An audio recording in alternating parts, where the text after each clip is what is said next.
अध्याय 14 स्वतंत्र भारत में लोकतंत्र और राजनैतिक संस्थाओं की कार्यप्रणाली। भारतीयों ने ब्रिटिश शासन के विरुद्ध आजादी की लड़ाई लड़ी तो हमने लोकतांत्रिक मूल्यों को अपना आधार बनाया। सन 1947 में आजादी मिली तो हमने इन्हीं मूल्यों के अंतर्गत देश का ढांचा तैयार करने का कार्य प्रारंभ किया। इस प्रक्रिया को संविधान निर्माण की प्रक्रिया कहते हैं। इस प्रकार संविधान देश की शासन व्यवस्था के आधारभूत नियमों और सिद्धांतों का एक संग्रह होता है। हर देश अपनी आवश्यकताओं व परिस्थितियों के अनुसार अपने संविधान का निर्माण करता है। संविधान में एक साथ कई लक्ष्यों को पूरा करने का प्रयास किया गया था। इन लक्ष्यों में लोकतंत्र को क्रियाशील व जीवंत बनाना, देश का राजनैतिक रूप में एकीकरण करना तथा बड़े पैमाने पर ऐसे ढांचे को निर्मित व मजबूत करना था जिनके द्वारा आवश्यक सामाजिक और आर्थिक बदलाव सुनिश्चित किया जा सके। इन लक्ष्यों की प्राप्ति के लिए समुचित ढांचों को बहुत कम समय में आकार देकर उन्हें क्रियाशील बनाना नवस्वतंत्र देश के लिए चुनौती भरा काम था। स्वतंत्रता प्राप्ति के बाद भारत के लोगों को यह साबित करना था कि वे अपनी एकता और अखंडता को बनाकर रखते हुए न केवल लोकतांत्रिक ढंग से काम कर सकते हैं अपितु देश में व्यापक आर्थिक और सामाजिक बदलाव भी ला सकते हैं। अब हम भारत की लोकतांत्रिक व्यवस्था को समझने के लिए निम्नांकित घटनाओं का विश्लेषण करेंगे। 14.1 पहला आम चुनाव 1952। भारत के नए संविधान के अनुसार पहले आम चुनाव आयोजित करना भारतीय लोकतंत्र की स्थिरता और सफलता के लिए महत्वपूर्ण चुनौती था। हालांकि हमारा संविधान 1950 में ही लागू हो गया था, लेकिन पहला आम चुनाव 1952 में संपन्न हुआ। लगभग 18 करोड़ लोगों को मतदान करना था। इसके लिए बहुत सारी तैयारियों की जरूरत थी। भारत में पहली बार हर वयस्क महिला और पुरुष को चुनाव में मतदान करने का अधिकार मिला था। सबसे पहले सभी मतदाताओं की सूची तैयार करना था। भारत के भौगोलिक विस्तार और यातायात की समस्याओं को देखते हुए यह आसान काम नहीं था। मतदाताओं को सूचना की प्रक्रिया समझाना और उन्हें मतदान के लिए तैयार करना था और सुदूर अंचलों में भी मतदान केंद्र स्थापित करके चुनाव अधिकारियों को तैनात करना था। देश के 85% लोग निरक्षर थे। वे कैसे उम्मीदवारों के नामों को पहचान कर सही तरीके से मतदान कर सकते थे? चुनाव आयोग ने ऐसे में एक नवाचार किया। मतपत्र में उम्मीदवारों को अलग-अलग चिन्हों के द्वारा दिखाया गया। प्रत्येक उम्मीदवार के लिए अलग बक्सा रखा गया और मतदाता को अपनी पसंद के उम्मीदवार का वोट उस उम्मीदवार के लिए निर्धारित बक्से में डालना था। पहला आम चुनाव खास बातें।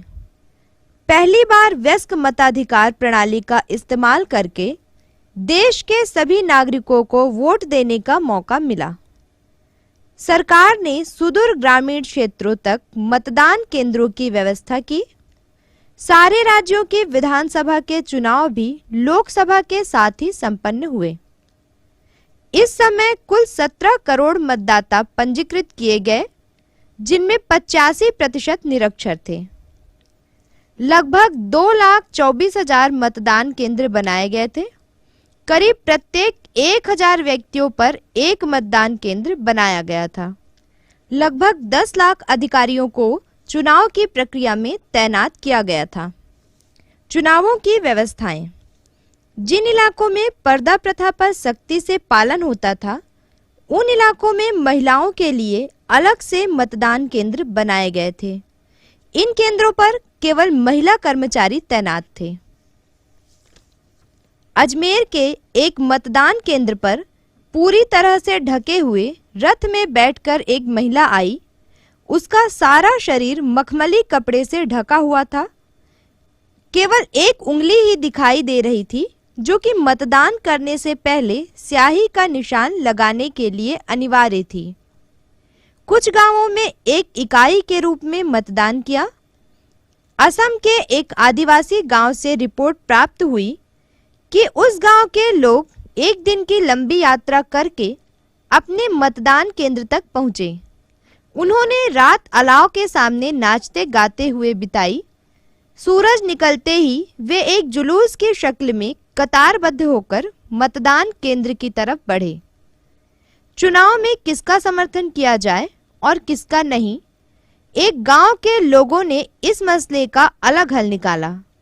उन्होंने दोनों उम्मीदवारों की तरफ से एक एक पहलवान को चुनकर उनके बीच कुश्ती का आयोजन किया। वे इस बात पर सहमत हो गए कि इनमें से जिस उम्मीदवार का पहलवान जीतेगा, गांव के सारे लोग उसी को वोट देंगे। कुल मिलाकर पहला आम चुनाव अप्रत्याशित रूप से सफल रहा। मतदाता सूची में से 46% लोगों ने मतदान किया।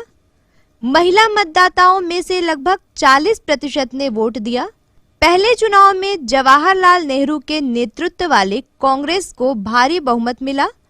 पंडित जवाहरलाल नेहरू देश के प्रधानमंत्री बने। अधिकांश राज्यों में भी कांग्रेस की ही सरकारें बनी, लेकिन गैर कांग्रेस दलों ने भी काफी जन समर्थन पाया। इनमें कम्युनिस्ट पार्टी, समाजवादी पार्टी, जनसंघ व क्षेत्रीय पार्टियां शामिल थीं।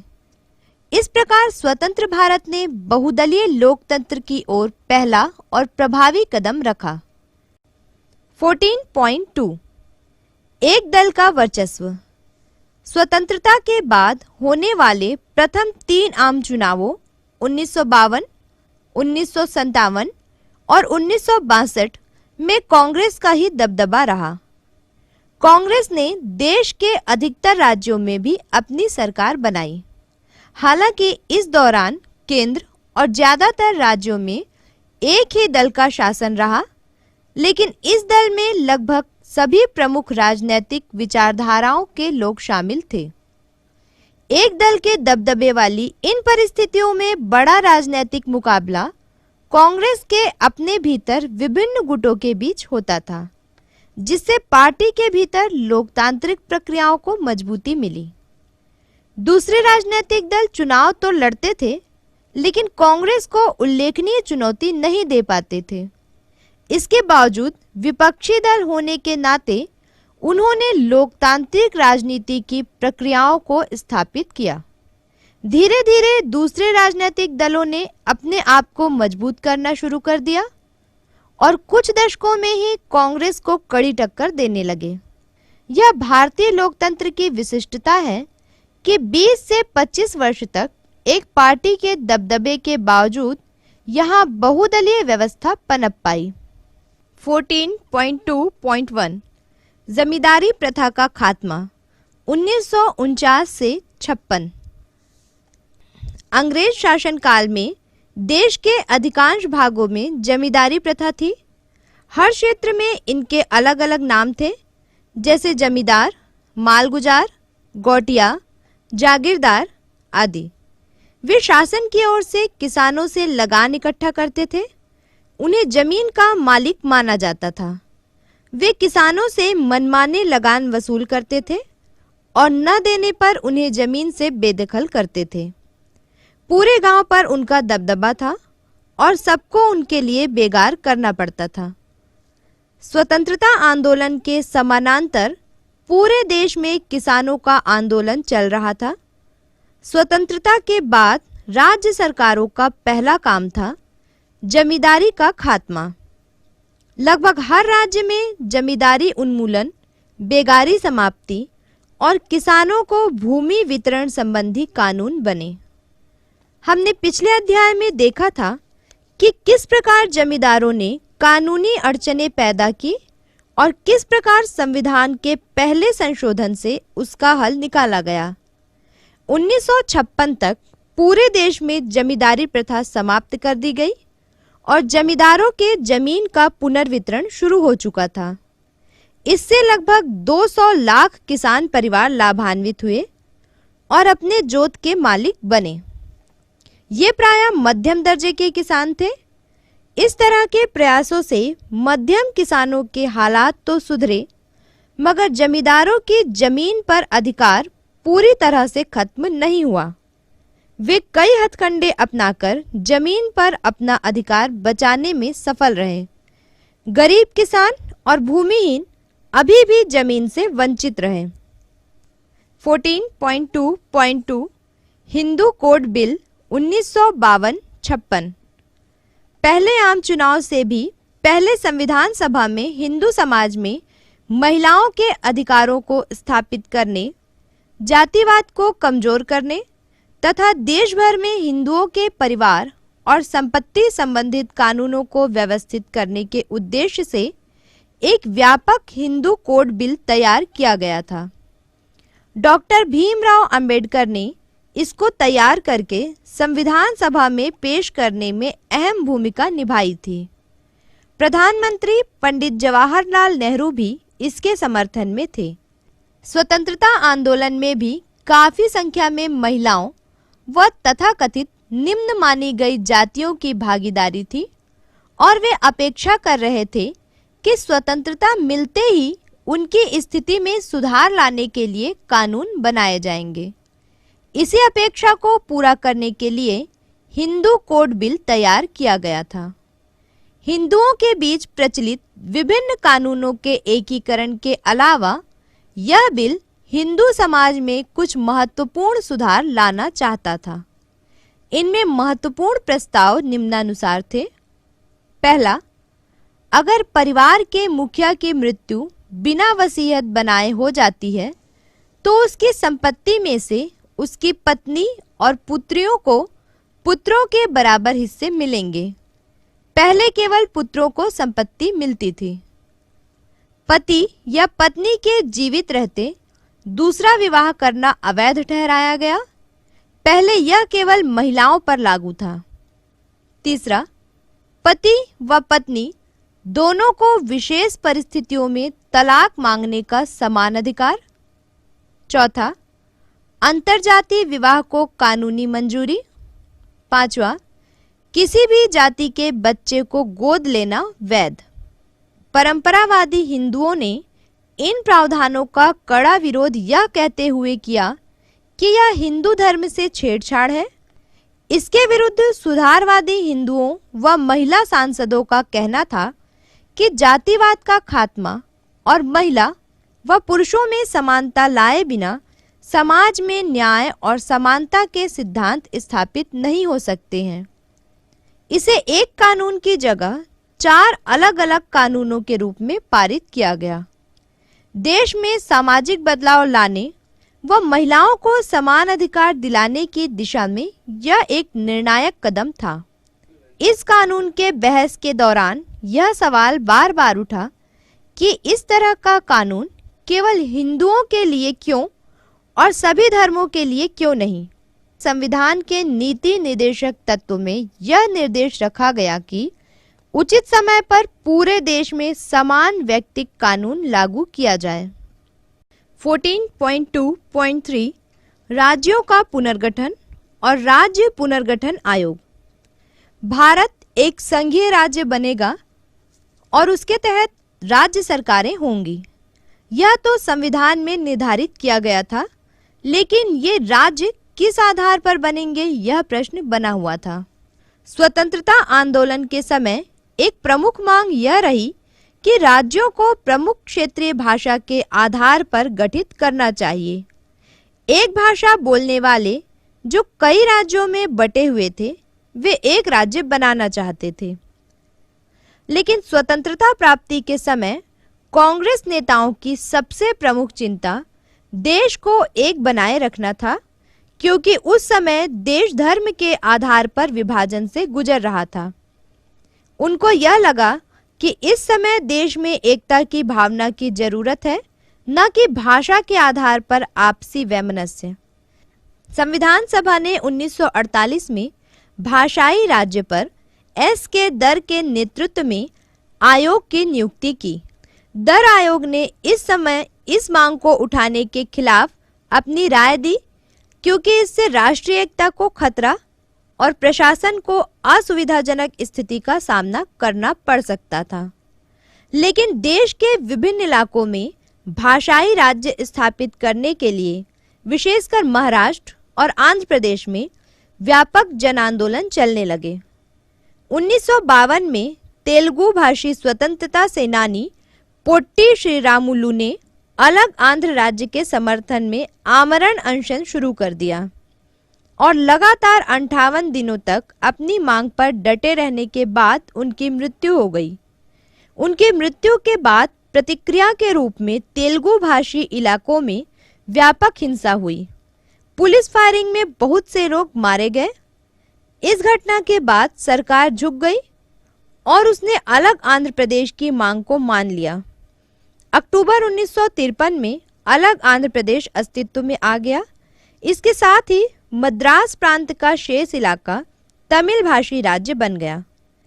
एक अलग राज्य के गठन के रूप में आंध्र प्रदेश की सफलता ने अन्य समूहों को ज्यादा पुरजोर तरीके से अपनी मांग को पेश करने के लिए उकसाया। हर क्षेत्र में कई भाषाएं बोली जाती थी।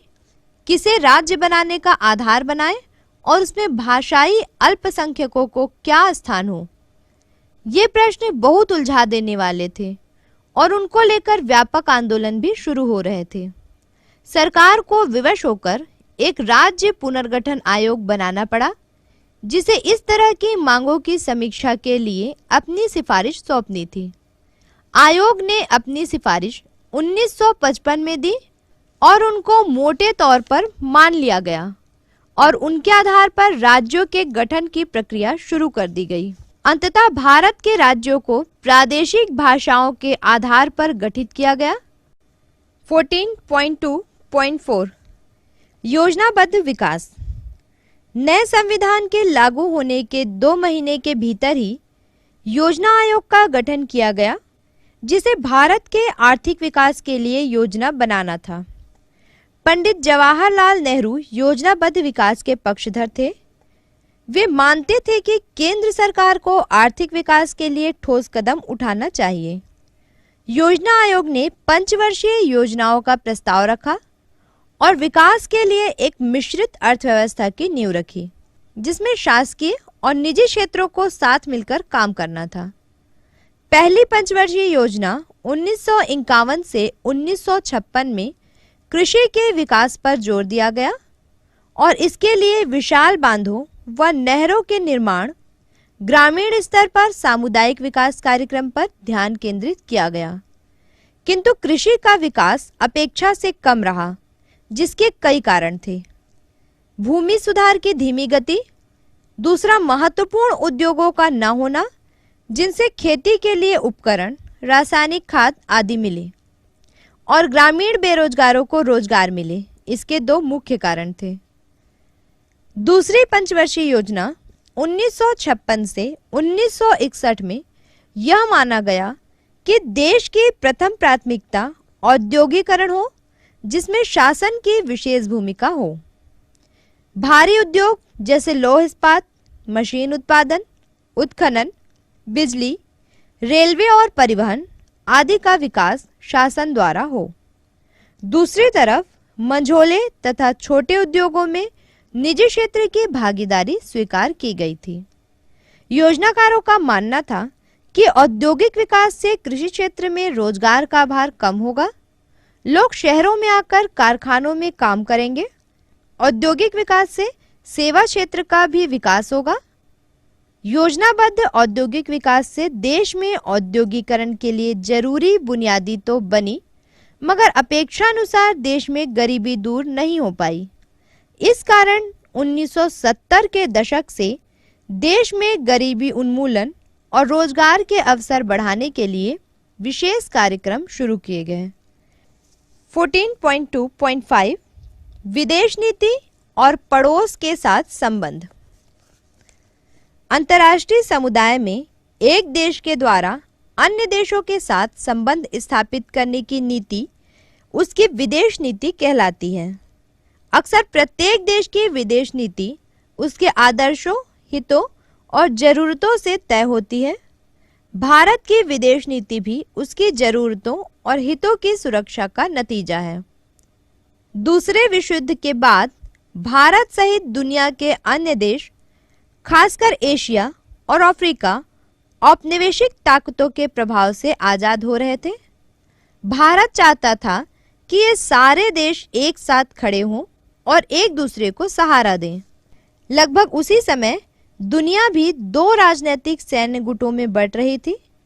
इनमें से एक हिस्सा अमेरिका के नेतृत्व में था, तो दूसरे हिस्से की अगुवाई सोवियत संघ कर रहा था। भारत ने इस समय गुटबाजी से अलग रास्ता चुना।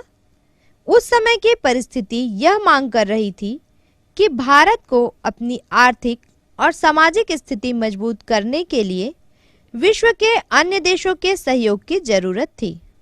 यदि वह किसी एक गुट में शामिल हो जाता तो दूसरे गुट के देशों का सहयोग उसे नहीं मिल पाता। भारतीय संविधान में शांति और सह-अस्तित्व के मूल्य को स्वीकार किया गया था, इसलिए वह विश्व शांति में अपना योगदान देना चाहता था। भारत ने कुछ और देशों के सहयोग से इन दोनों गुटों से दूर रहने की नीति बनाई और आगे इस नीति पर अमल भी किया। भारत ने उस वक्त के Yugoslavia, marshal Tito, Indonesia, Sukarno और मिस्र मोहम्मद नासिर के साथ मिलकर गुट निरपेक्ष संगठन खड़ा किया। Marshal Tito, Sukarno, Mohammed Nasser और पंडित नेहरू को ही इस आंदोलन के प्रमुख नेताओं के रूप में देखा जाता था।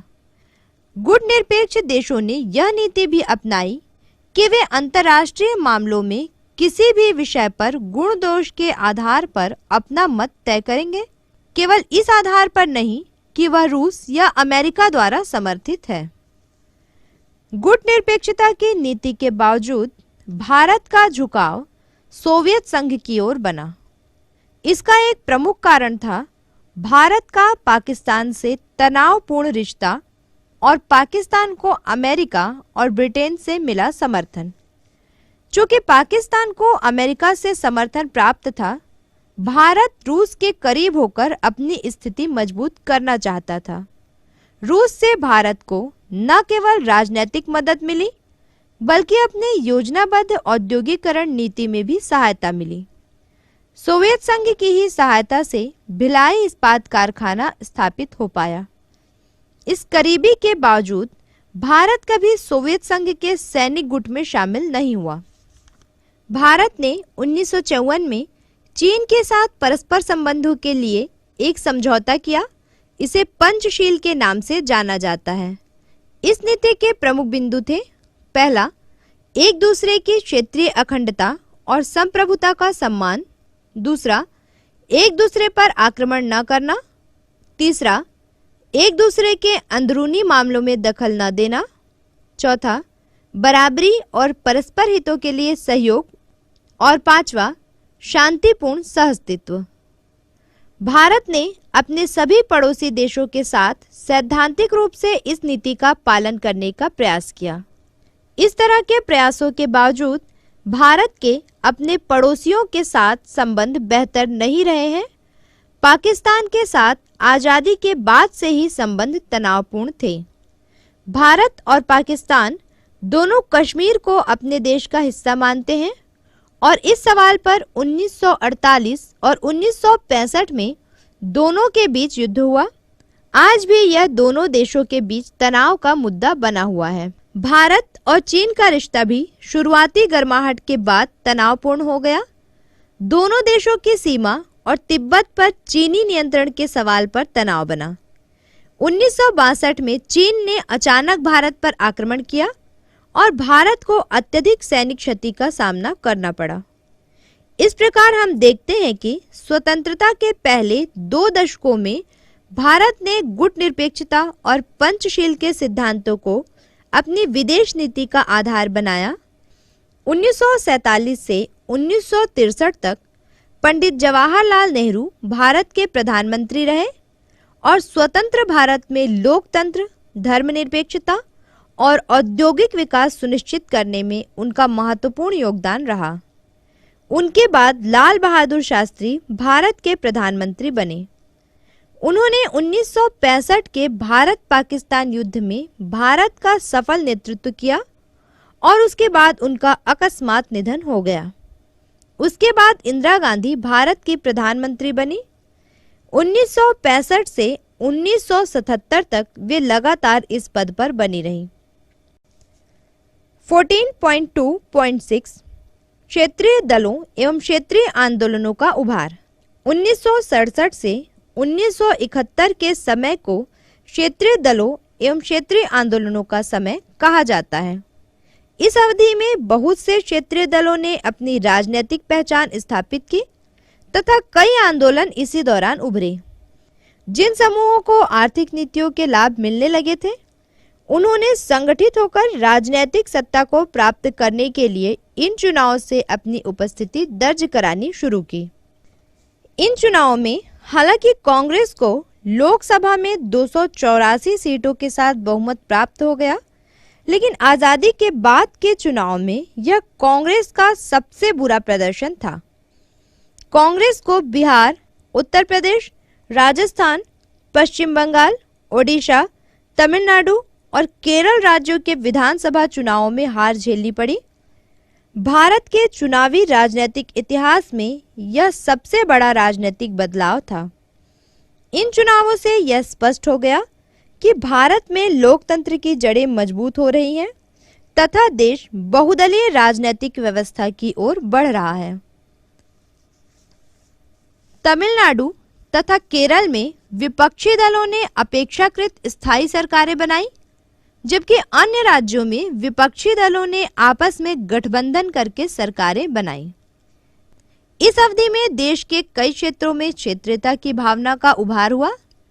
उदाहरण के लिए आंध्र प्रदेश में अलग तेलंगाना राज्य की मांग पेश की गई। 1969 में असम के जनजातीय जिलों में खासी, जयंतिया और गारो कबीलों के इलाकों को जोड़कर एक नया राज्य मेघालय बनाया गया। हालांकि पंजाब का पुनर्गठन 1966 में हो गया था। महाराष्ट्र में भी शिवसेना के नेतृत्व में यह मांग की गई कि मुंबई केवल महाराष्ट्र के लोगों के लिए है। इसी प्रकार कश्मीर, नागालैंड आदि राज्यों में युवा वर्ग द्वारा पुरानी मांगें उठाई जा रही थी। 14.2.7 राजभाषा का सवाल और हिंदी विरोधी आंदोलन। संविधान सभा में लंबी बहस के बाद निर्णय लिया गया कि भारत में किसी भी भाषा को राष्ट्रभाषा का दर्जा नहीं दिया जाएगा। यह भी तय हुआ कि अगले 15 साल तक अंग्रेजी हिंदी के स्थान पर राजभाषा के प्रशासन कार्य रूप में प्रयोग होती रहेगी। इसके अनुसार जब 1965 में हिंदी को राजभाषा बनाया जा रहा था, गैर हिंदी भाषी क्षेत्रों में इसका विरोध शुरू हो गया। आंदोलन का सबसे बड़ा प्रभाव तमिलनाडु में देखा गया। तमिलनाडु में इस निर्णय के खिलाफ राज्यव्यापी हिंदी विरोधी आंदोलन चलाया और इस दौरान धरना प्रदर्शन और हड़ताल बड़े पैमाने पर हुए। ऐसे में प्रधानमंत्री ने आश्वासन दिया कि किसी भी राज्य की सहमति के बिना उन पर हिंदी थोपी नहीं जाएगी। नए प्रावधानों में यह व्यवस्था की गई कि राज्य सरकारें अपनी राजभाषा का चुनाव खुद कर सकती हैं। यह भाषा हिंदी, अंग्रेजी या इनके अलावा कोई अन्य भाषा भी हो सकती है। 14.3 भारतीय राजनीति में 1967 के बाद की प्रमुख राजनीतिक घटनाएं।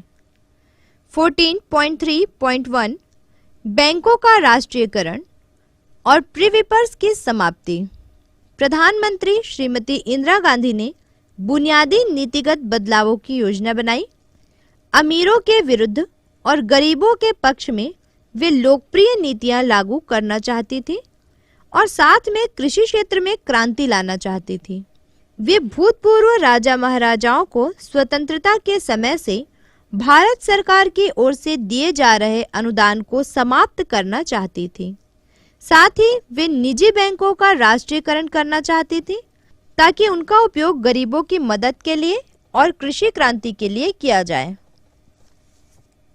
सिंचित क्षेत्रों में किसानों को ऋण व अनुदान देकर उन्नत बीज, खाद और दवाओं के उपयोग से उत्पादन बढ़ाने की योजना तैयार हुई, जिसे हरित क्रांति कहा गया। 14.3.2 कांग्रेस का विभाजन।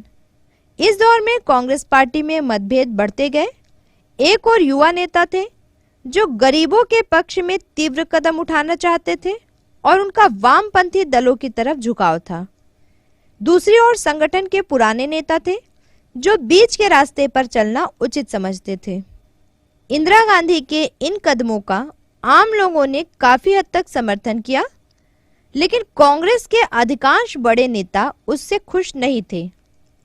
अपने आप को एक स्वतंत्र नेता के रूप में स्थापित करने के लिए 1969 में होने वाले राष्ट्रपति चुनाव में कांग्रेस पार्टी के अधिकृत उम्मीदवार नीलम संजीव रेड्डी का श्रीमती इंदिरा गांधी ने विरोध किया तथा विपक्षी दलों के उम्मीदवार वी गिरी का समर्थन किया। कांग्रेस की फूट वास्तविक विभाजन में बदल गई। इंदिरा गांधी के नेतृत्व वाली कांग्रेस तथा के कामराज के नेतृत्व वाली कांग्रेस। 14.3.3 बांग्लादेश युद्ध। 1947 में जब भारत और पाकिस्तान का विभाजन हुआ था, पूर्वी बंगाल को पाकिस्तान का हिस्सा बनाया गया था क्योंकि वहां पर मुसलमान बहुसंख्यक थे। लेकिन 1970 तक पाकिस्तान के पूर्वी और पश्चिमी भागों के बीच तनाव बढ़ता गया और पूर्वी पाकिस्तान के लोगों को लगने लगा कि उनकी उपेक्षा और शोषण हो रहा है। पश्चिमी पाकिस्तान की सैनिक सरकार ने पूर्वी पाकिस्तान के चुने गए नेता को सत्ता न सौंपकर वहां बलपूर्वक शासन शुरू कर दिया। इस कारण पाकिस्तान के दो भागों के बीच गृह युद्ध आरंभ हो गया, जिसके कारण पूर्वी पाकिस्तान से भारी मात्रा में लोग भारत में शरणार्थी के रूप में आए। इस तनाव के चलते 1971 में भारत और पाकिस्तान के बीच युद्ध छिड़ा, जिसमें भारत पूर्वी पाकिस्तान को आजाद कराने में सफल रहा। पूर्वी पाकिस्तान एक नया देश बांग्लादेश बना। 14.3.4 आपातकाल। भारत के संविधान में यह प्रावधान है, यदि सरकार यह महसूस करे कि देश में आंतरिक अशांति या विदेशी आक्रमण का खतरा है, तो आपातकाल लागू किया जा सकता है। आपातकाल का आशय यह है कि सरकार जरूरत के अनुसार नागरिक स्वतंत्रताओं को स्थगित कर सकती है तथा संसद की शक्तियां भी सीमित कर सकती है। मीडिया पर भी हर तरह का प्रतिबंध लगाया जा सकता है। आपातकाल एक तरह की असाधारण स्थिति हो सकती है जिसमें कानून और व्यवस्था को बनाए रखने के नाम पर सरकार कोई भी कदम उठा सकती है। देश में आंतरिक अशांति के आधार पर आपातकाल केवल एक बार 1975 से 1977 तक लगाया गया था। इस आपातकाल के पीछे 1971 के बाद की अनेक परिस्थितियां जिम्मेदार थीं। कुछ समस्याएं दीर्घकालीन बदलाव के कारण थी, जैसे सरकार की बढ़ती शक्ति के साथ भ्रष्टाचार का बढ़ना। कुछ कारण बाहरी थे, जैसे 1973 में अरब इजराइल युद्ध के चलते पेट्रोल डीजल की कीमतों में भारी वृद्धि हुई, जिसके प्रभाव से देश में महंगाई तेजी से बढ़ी। 1971 के लोकसभा तथा 1972 के विधानसभा चुनाव में सरकार ने लोक लुभावन वायदे किए थे, मगर उन्हें पूरा करने की तरफ कोई विशेष प्रयास होता दिखाई नहीं दे रहा था। ऐसे में लोगों में भारी असंतोष फैलने लगा और मजदूरों की हड़ताल और भ्रष्टाचार विरोधी जैसे आंदोलन तीव्र होने लगे। हालात उस समय और गंभीर हो गए जब पूरे देश के रेलवे मजदूर 1974 में एक अभूतपूर्व हड़ताल किए, जिसे सरकार को सशस्त्र बलों की सहायता से नियंत्रित करना पड़ा। दूसरी ओर बिहार और गुजरात के छात्र अपनी विभिन्न मांगों को लेकर आंदोलन कर रहे थे। इसी बीच इलाहाबाद हाई कोर्ट के एक फैसले में इंदिरा गांधी को उनके संसदीय क्षेत्र रायबरेली से चुने जाने को अवैध घोषित कर दिया गया, जिसके बाद विपक्षी दलों ने सरकार को अलोकतांत्रिक मानकर हटाने के लिए जयप्रकाश नारायण के नेतृत्व में व्यापक आंदोलन शुरू किया। इन सारी घटनाओं को देखते हुए सरकार ने 25 जून 1975 को आपातकाल की घोषणा कर दी। सरकार का मानना था कि आंदोलनकारी देश को अशांति और अस्थिरता की तरफ ले जा रहे हैं। ऐसे में देश को बचाने के लिए आपातकाल जरूरी हो गया था। आपातकाल के कटु अनुभवों ने देश के अधिकांश विपक्षी दल को एकजुट किया। वाम दलों को छोड़कर बाकी सभी दलों ने मिलकर जनता दल बनाया, जिसने 1977 के चुनाव में अभूतपूर्व जीत के बाद सरकार बनाई। लेकिन अंदरूनी मतभेदों के चलते यह सरकार अपना कार्यकाल पूरा नहीं कर पाई और अंततः 1980 में फिर से चुनाव हुए, जिनमें फिर से कांग्रेस को बहुमत मिल गया और इंदिरा गांधी प्रधानमंत्री बनी। 14.4 क्षेत्रीय आकांक्षाओं का उभार और सत्ता का विकेंद्रीकरण। 1970 के बाद भारतीय राजनीति में अत्यधिक केंद्रीकरण हो रहा था। केंद्र सरकार एक ओर अपना आर्थिक हस्तक्षेप लगातार बढ़ा रही थी और अर्थव्यवस्था को नियंत्रित कर रही थी। दूसरी ओर कांग्रेस पार्टी में भी इंदिरा गांधी अत्यधिक शक्तिशाली बनती जा रही थी और क्षेत्रीय नेतृत्व कमजोर होते जा रहे थे। ऐसे में राज्यों के स्थानीय लोग अपनी आकांक्षाओं के विकास में अवरोध महसूस कर रहे थे। जम्मू कश्मीर, आंध्र प्रदेश, पंजाब, असम आदि राज्यों में स्थिति तनावपूर्ण बनती जा रही थी। कुछ राज्यों में तो केंद्रीकरण की नीतियों को संवैधानिक ढांचे के अंदर चुनौती दी गई, मगर कुछ राज्यों में संविधान और भारत की एकता को ही चुनौती दी गई। इस विषम परिस्थिति का हल किस तरह निकला, हम दो उदाहरणों से समझेंगे। 14.4.1 पंजाब में आंदोलन। पंजाब के बहुसंख्यक लोग सिख धर्म को मानते थे और स्वतंत्रता के बाद बहुत से सिखों को लग रहा था कि उनकी उपेक्षा हो रही है। पंजाब प्रांत में हरित क्रांति के चलते सिख किसानों के समक्ष विकास के मौके बढ़ रहे थे, मगर उन्हें लग रहा था कि राजनैतिक स्वायत्तता न होने के कारण वे आगे नहीं बढ़ पा रहे हैं। सिखों का एक धार्मिक और राजनैतिक संगठन था शिरोमणि अकाली दल, जिसने इस आंदोलन का नेतृत्व किया। पंजाब आंदोलन की मुख्य मांगें निम्नलिखित थी। पहला, संविधान में आवश्यक संशोधन करके राज्यों के लिए अधिक अधिकार दिए जाएं। दूसरा, चंडीगढ़ पंजाब को दिया जाए। तीसरा, सेना में सिखों को अधिक संख्या में भर्ती की जाए। चौथा, पंजाब को भाखड़ा नांगल बांध से अधिक पानी दिया जाए।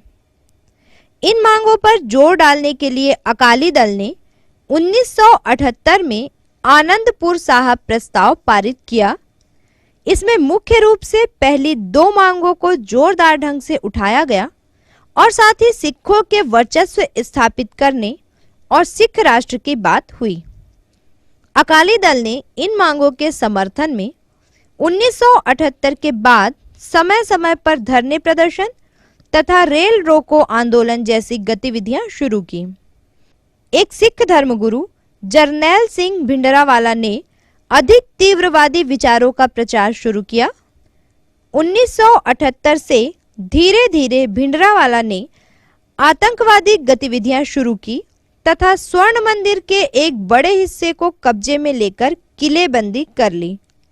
जून 1984 में इंदिरा गांधी सरकार ने निर्णय लिया कि सेना की मदद से स्वर्ण मंदिर परिसर के किलेबंदी को तोड़कर अलगाववादियों पर काबू पाए।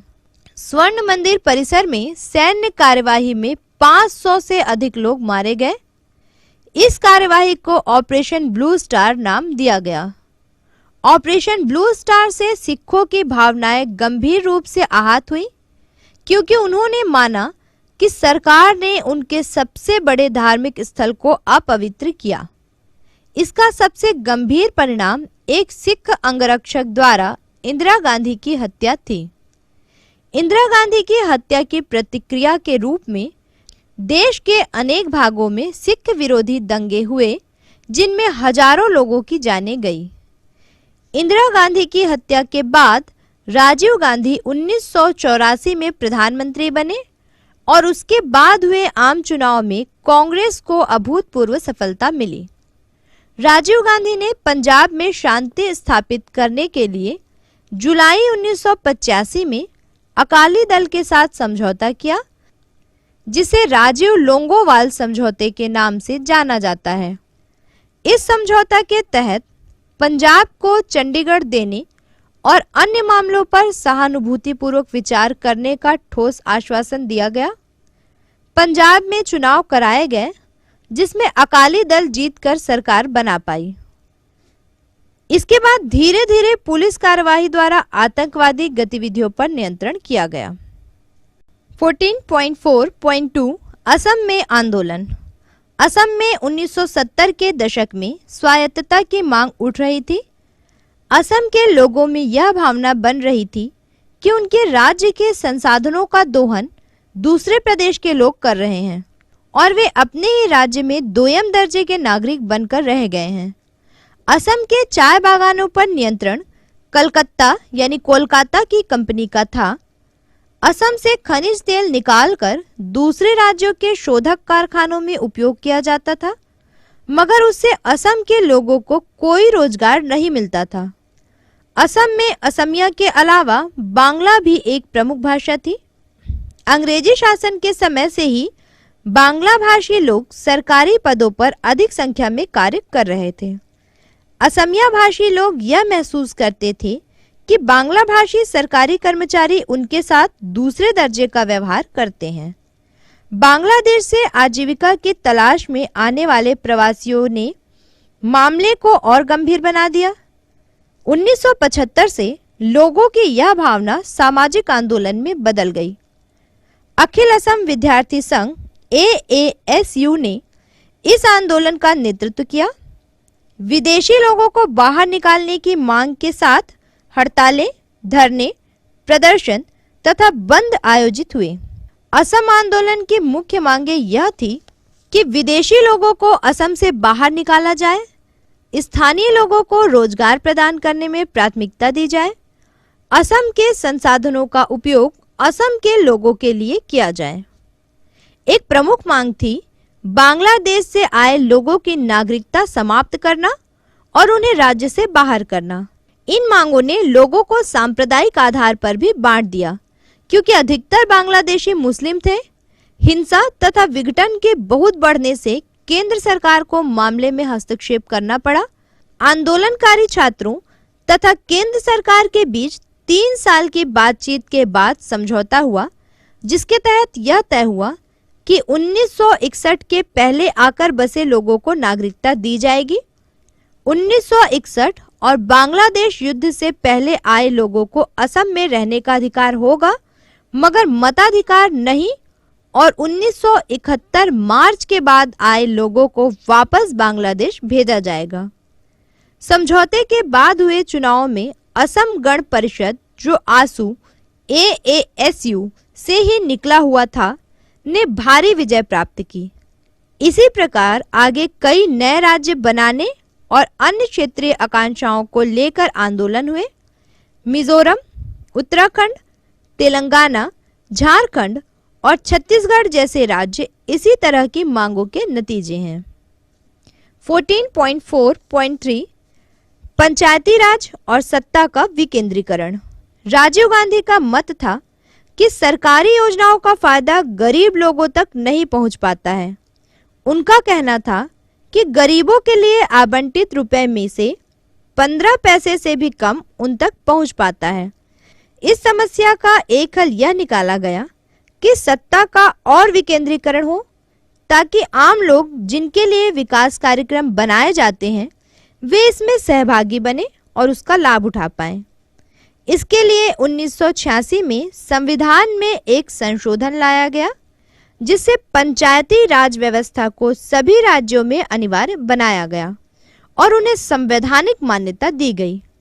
इससे अपेक्षा थी कि सत्ता का विकेंद्रीकरण होगा और गरीब और विशेषकर महिलाएं स्थानीय लोकतांत्रिक राजनीति में सक्रिय हो पाएंगी। 14.5 राजनीति में क्षेत्रीयता, जातीयता और धर्म तथा गठबंधन सरकारें। पिछले अंश में हमने देखा कि किस तरह राज्यों के स्तर पर लोगों की आकांक्षाएं बढ़ रही थी और क्षेत्रीय पार्टियों का विकास होने लगा। इस समय देश भर में कई राजनीतिक पार्टियां बनी जिनका मकसद था उन जातियों के लिए राजनीति में जगह बनाना जो अभी तक उसमें सम्मिलित नहीं थे। मध्यम कृषक जातियां जैसे जाट और दलित जातियों में से नई पार्टियों का गठन होने लगा।